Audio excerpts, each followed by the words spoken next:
Part 2. Then we had MVP versus Chavo Guerrero in an unknown title match, I believe.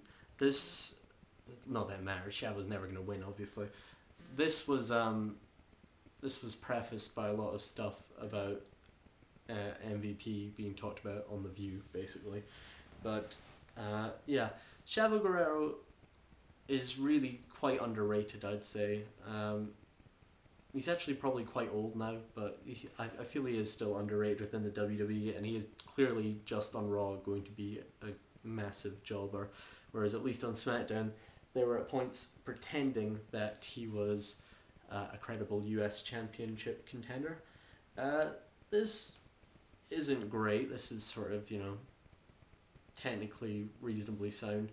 MVP just does some of his usual stuff, the ball and elbow, the overhead throw, and I think he ended with the playmaker, although I missed the ending. I looked away for like 1 second and then it was over and they didn't show a replay. Then Dolph Ziggler comes out.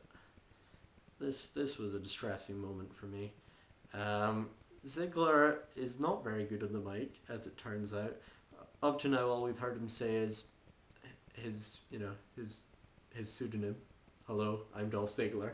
But now that he has to say actual words after that, he's struggling a little bit, and basically says that he's going to be the next US champion.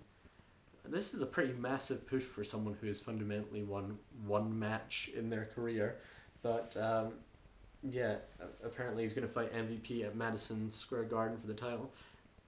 Am I mistaken, or is that going to be like on Raw or on SmackDown or something? Because if it is, that's really just... I'd be really annoyed, because the draft is supposed to be in full effect. So if they're already crossing over, and for the most minor of feuds, then that would just be ridiculous. Hopefully it's on Superstars or something. I don't really know, but yeah, anyway. Then Todd Grisham talks about how he points to the Houses of Parliament, basically, and goes, look at them, they're still up, despite the bombings in World War II. I was like, that's topical, Todd. If it had come down, I'm sure we would have rebuilt it, but okay. Then they showed Cena's promo from WWE Superstars, which was actually really quite a good promo. I like how they went a different way with it. I always like when people go out of their comfort zones with promos, and I thought that was good. Another good promo building up to this this match of Backlash. Then we had the main event, although in JR and Todd Grisham's book, this is about the 4th main event they've had on this card. It's Batista and Shane McMahon versus Priceless. Why don't Priceless just win here? You know what I mean? Why do we have to keep putting people like Batista over who are already, seen as good? Priceless just, aren't regarded as credible right now. They have won one match that I can remember, and now they're just constantly jobbing to everyone. Yeah, also I was expecting this to be more about the idea they've been having up to this point, that there's lots of discord between in Triple H's team. So I was expecting basically Shane McMahon and Batista and to accidentally hit each other during this match, but that didn't really happen. We start off quite fast. Shane McMahon does a spinning flying elbow thing and then does some arm drags.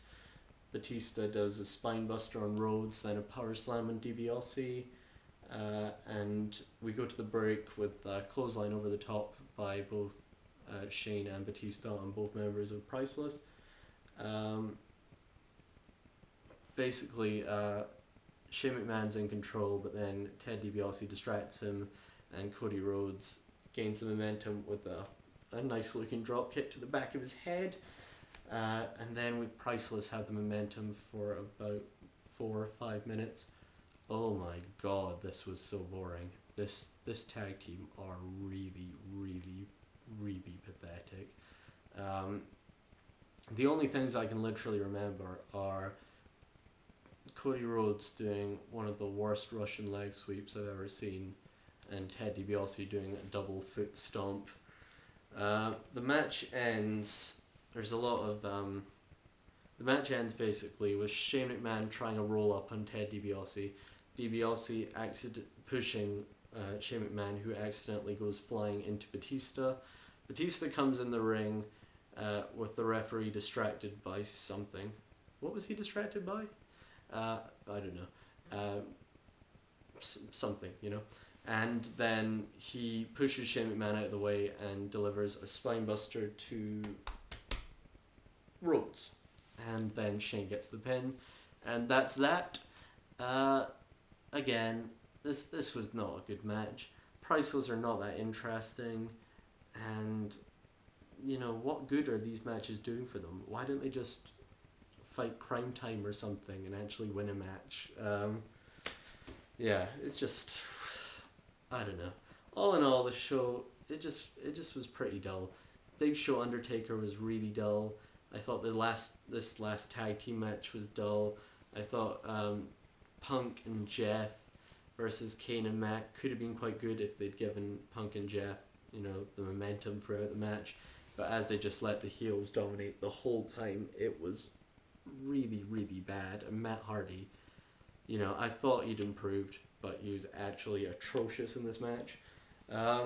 So yeah, all in all, not a very good SmackDown. The only thing I really quite liked, you know, I liked was the Edge promo. And I'm looking forward to that match at Backlash. Speaking of Backlash, I will be doing a Backlash review.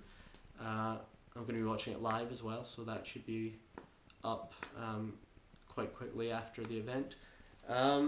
Feel free to rate this video, to comment, to ask questions. You know, I do read all the comments and I do respond to all the ones that aren't insulting me. So, and yeah, subscribe if you wish, and I'll see you for a Backlash review. Okay, bye.